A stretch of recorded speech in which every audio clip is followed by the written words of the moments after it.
Believe me when I say I know I need a haircut. I'm getting one today, I promise. I look like a madman. But I was just summarizing for my assistant. I have a project that I'm working on where we're trying to, again, it's a brand new project. They had delivery on this condo from sponsor to unit owners in 2020, I think 2022 or 2023. But they got the sponsored initial transfer of 30,000 from the sponsor to the condo in 2023.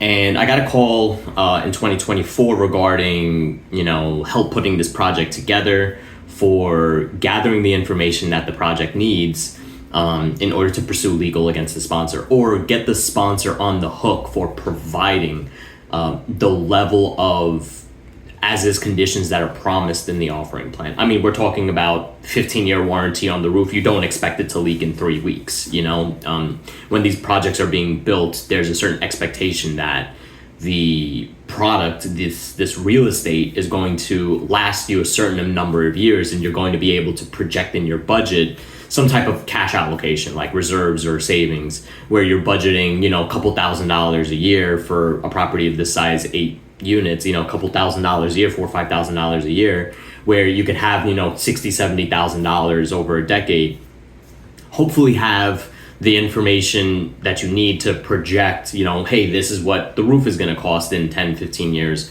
and budget accordingly. Again, after COVID, prices for contracts are going up 10% a year, minimum. So we're talking, projects that would have been $5,000, $6,000 cheaper than 3 years ago. But I'm going to give you the summary of the idea of what we do as managing agents, specifically me. I mean, I can't speak for any other managing agent. They're just not doing what I do. But, what is it that I do? How is it that I help these beginner investors? How is it that I help these people who are buying these products or buying this feeling, right, of, hey, I'm being taken care of with brand new product, brand new real estate, and it's just not the case. How do we help those first time investors to get the strategy going that whatever is promised and what they bought is just it's not there? How do we get that out of the way so that they could start getting and communicating effectively so that we can get them the road that they need to head on? So this is what the strategy is. The strategy essentially is ripping the baby from the mother. We have to get them out of thinking that the sponsor provided this high level of care when constructing their property and that they belong on the hook for anything. It's no. They have to start flying out of the nest and getting their investment on track for continued success. Again, I already got hired. That's a successful move. The board did great so far. They've hired the contractors, they put together the legal team, they put together the architect and engineer, they put together the managing agent, they put together the contractor, and they hired the teams that are necessary for pursuing any legal chance for getting the sponsor to create, this whatever the sponsor promised. Sorry, the video cut out so you can see a splice, but somebody tried to call me. But the board did great so far. They hired the teams necessary. Again, this holistic team of gathering the information necessary. And we didn't even go that far. We didn't get into invasive testing. We don't know if there's any waterproofing against the CMU, any blue skin or whatever type of flashing that they used. I mean, based on what we've seen so far, there's some evidence that points towards that, but then there's, evidence that doesn't point towards that. So the only thing necessary for the next step of this project is we have to do invasive testing. We have to get probing done. But they hired the teams necessary to get them up until the point where they were able to create the complaint and file that complaint legally in the last week. Hiring the teams necessary to pursue any legal chance from getting the sponsor to create what they promised. Can you get the person who built this property to basically do it all over again? I mean, what's the feasibility of that? Imagine you don't do something, like imagine you're a cook, right? Here's an analogy. Imagine you're a cook and you cooked a meal and it didn't come out right the first time. Like, what can you do after that product is created to assist? with either the texture, the aroma, the look, the feel of it, the taste. What is it that somebody can do as a cook, as the person who built this dish, the person who built this real estate? At what level of expectation do you have that this person is going to come back and give you what you've been sold, essentially, or what you've been promised? I haven't heard of a situation yet, but I mean, I'm sure that there's some sponsors who step up to the table and dump another six, 7 figures into their property that they just built because they just completely did it wrong. I'm sure that's a reality somewhere. We can't depend on that scenario. It eats up the time, money, and energy that's necessary to actually get work done. So that's what we do as a managing agent. We redirect that energy to actually get work done. We get the information that's necessary for the decision makers to make those decisions. Here's quotes, here's an idea, here's the strategy, here's the budget, here's what we're looking at. How do you get from where you're at as a beginner investor, as a person who's buying these condominiums, these co-ops, and then 2-3 years later, after you bought this brand new condominium for 6 figures, all of a sudden you're getting roof leaks, you're getting facade leaks, your windows are all shitty, your pipes are bursting, your sump pump has failed. You're starting to learn that the building systems that you bought are subpar, or they just don't exist. I'll give you an example. HVAC units, you have those big things on the wall, and there's supposed to be a drain pipe that's connected to some type of system that drains that from behind the wall into a pipe that goes into the basement, which leads into a sump pump that pumps it out into the street, or something equivalent, right? Some of these drain pipes just terminate at behind the wall, and then all of a sudden you start seeing water moisture come in after 2, 3, 4 years back of the wall. You have allergy issues, and there's mold behind the wall, or you use a thermal gun, and all of a sudden you start seeing that there's different colors behind the wall because temperature change due to the product, the sheetrock being wet. But why? As a sponsor, why? So we're helping build those expectations for these first-time homeowners, these first-time buyers, these first-time investors. Essentially, what is the strategy? How do we get from, hey, we want the sponsor to take care of everything because that's who we bought from and that's who's on the hook. Managing agent, we want you to do that. And I say, great, this is how far you can go. Here's the level of expectation you should have. You ain't getting shit. You could pursue the legal, you could get some architects and engineers, you could get a contractor to provide a couple of bids based on as-is conditions, and then up until that point where you can kind of work out something, you're just going to have to fly either blind, or you're going to have to get on board with an idea that actually gets work done. So it's always a decision that a sponsor, essentially the sponsor is going to have to make the decision on how in are they for the project that you're presenting to them. Again, I am not familiar with sponsors playing ball. I'm really not. I mean, they might throw you a couple of dollars or send some handyman to apply some caulk in the wrong areas.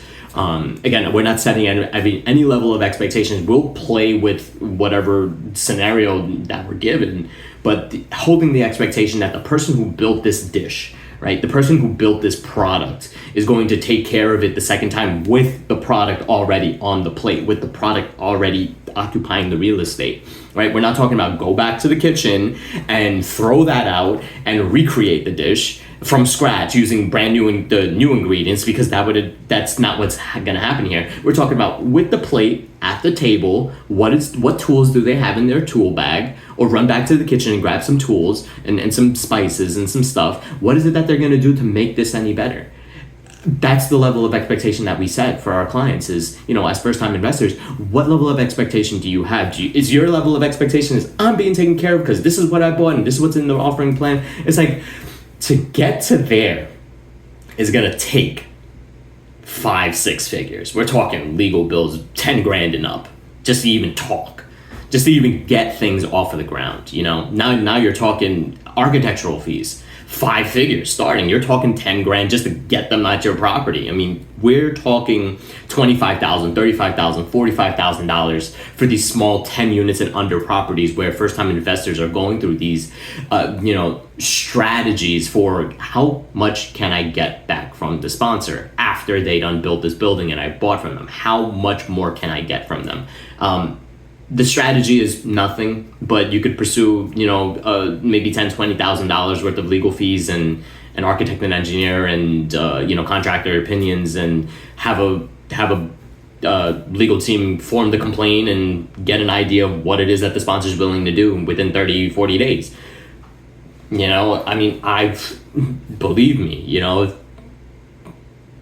again, it's not my opinion. I could only get people in front of the information that they need to set the expectations for themselves. These are the strategies that we come up with on the fly. And how do we navigate those trenches with these first-time home buyers, with these first-time investors? How do we get them from point A to point B so that they can start strategizing for the success of the property? Ripping the baby from the mother, essentially. How do we do that with setting the expectation that staying in this coop, this environment with your sponsor is probably not going to be a productive way of dealing with your asset, dealing with your investment. It's best to start flying on your own, using the strategies that we're going to implement at your property, and using me as a resource, as a managing agent, so that we can start strategizing how is it that we're going to treat our investment going forward. What things do we need? I just sent out a notice to one of these properties. I'll give you a couple of examples of some of the things that we come in here and we're looking at these buildings, and in the offering plan, right, they're advertising these low cost solutions to housing, right? So your building is on a 421A tax abatement program, J51 tax abatements, shout out Dad. J51 is the predecessor to any tax abatement program, in conjunction with, just the strategy for New York City to incentivize housing, incentivize construction. They utilize tax abatement programs. You get 420, like this building specifically is the 421 tax abatement program. The sponsor was able to file paperwork with the city, get a tax abatement for the property for the benefit of the unit owners, and get some type of tax abatement, which would, dictate 15, 20 years worth of lower taxes. Some of these people are paying $50, $60 in taxes a year. In conjunction with that, there's a managing agent that's required to review the budget that the sponsor is submitting to the city, or submitting to the attorney general, because you have to, part of the sponsor's financial plan. And I'm looking at these budgets that are being promised in these offering plans, and I could understand why people want to invest in these kinds of properties, because it's like, $200 a month for common charges, and my insurance is going to get paid for with the directors and officers and umbrella and business owner package policies, and all the fire monitoring services are going to be paid for, and the sprinkler system and the management fee and the porter for taking out the trash and doing the snow removal and all this budgeted maintenance and repairs, and I just have to pay $200 a month in addition to my mortgage and my lifestyle, right? I could understand why people are purchasing, but I come in here and I'm like, absolutely not. So it's like we're doing 40-50% increases a year sometimes at these smaller properties just to stop the bleeding. Not even to get you guys where you should be at, the proper filings, the proper inspections. I'll give you an example. In the meantime, we'd like to discuss our cash position, budgeted projections, and outstanding capital expenses. So I'm just going to cut to the chase here. In addition to hiring management, budgeted 40% common charge increases, GOP fire pump maintenance, sprinkler monthly inspections, local law 152. Insurance dropped us because, Merrimack is exiting the New York market. So that was a $3,600 expense. Again, these are properties that are 10 units and under, where their average budget is like $30,000, $40,000 in income, and we're trying to get that up to $50,000, $60,000, $70,000. Again, nobody wants to pay $1,000 a month in common charges. That's literally an arm and a leg, but sometimes that's what it requires, because again, we have to prepare them for the future. Again, we're thinking long term, but also addressing short-term deficits. Additional services not yet budgeted, but will be implemented on a sliding scale starting in 2027. Reserves, which we advertise at 20%. You have to advertise at least 20% reserves when you're dealing with these smaller projects. Umbrella insurance coverage, yearly physical drainage and inspections for the fire sprinkler system, annual sump pump maintenance, fire extinguishers maintenance and tagging, budgeting for 5-year FDNY hydrostatic and residential flow tests, gas-fed common area hot water tank maintenance, security and surveillance upgrades, annual parapet inspection, any additional services and maintenance items and emergencies that we identify along the way. It is insane how much that a smaller building takes care of in their common charges. It's no joke. These are the kinds of things that we have to set that expectation. I had a property who was fighting with me regarding the budgeted items that I was providing them for 2026. Why do we have to do this? And what does the law state? And this, and that. And I'm like, look, guys, I'm giving you the information. This is literally being pulled from NFPA 25, which is the National Fire Prevention Agency for America, right? I'm like, this is what's being required. Like, your property requires X. Go ahead and review it. It's like, if you guys decide to pursue these kinds of expenses, go ahead, let me know. We'll add it to the budget. If not, just let me know. We'll drop it. It's your property. I'm only responsible for letting you know what ideas you should be implementing for the safety of your investment. If you're gonna argue over a few dollars, I'm not gonna complain. It's your property. You handle it the way that you want it to. But me as a professional, I'm going to gather you the information that you need to make a decision. And ultimately, you're just going to have to decide, are you going to sink or are you going to swim? What is it that you want for your investment? What do you want this to look and feel like? Are you just skating on by so hopefully the market takes up and all of a sudden you could sell your $500,000, $600,000 Brooklyn investment that you skated on by for the last 5 years, and you're going to, make $200,000-$300,000 on it because the market took up? It's like, great idea. But here's still the information that you need to budget for every single year. What do you want in on? These are the kinds of solutions that you're just going to have to put together for whatever specific scenario it is that you're in control of. Again, these boards are going to maintain that level of responsibility, not the managing agent. The managing agent cannot make decisions other than emergencies. Like, if there's a crazy scenario where a basement pipe burst, scheduling somebody to go out there or going out there themselves just to shut off the water, mitigating any kind of damages, getting an emergency response team in there, such as Bulovis Restoration. Shout out. Thank you, Abe. Thank you, team. They helped us with a basement emergency not too long ago. I ruined my brand new Chelsea boots, but that's all it costed me. But these are the kinds of things that it's a no-brainer for a first-time investor to hire somebody who has the qualifications necessary to get you the experience as well, the information necessary for you to make decisions at your property, even if it means, wow, I did not walk into this investment thinking that I was going to be spending this amount of money. But you have to see the future as well. As an investor, you have to be able to make those educated decisions. I'm not your forecaster for your portfolio. I'm just dealing with your specific building, getting you the information, the high level of information that you need in order to make these decisions. What is it that you're in for and what is it that you're out for? All right, guys, I'm signing out. Take it easy. I got more work done today, so.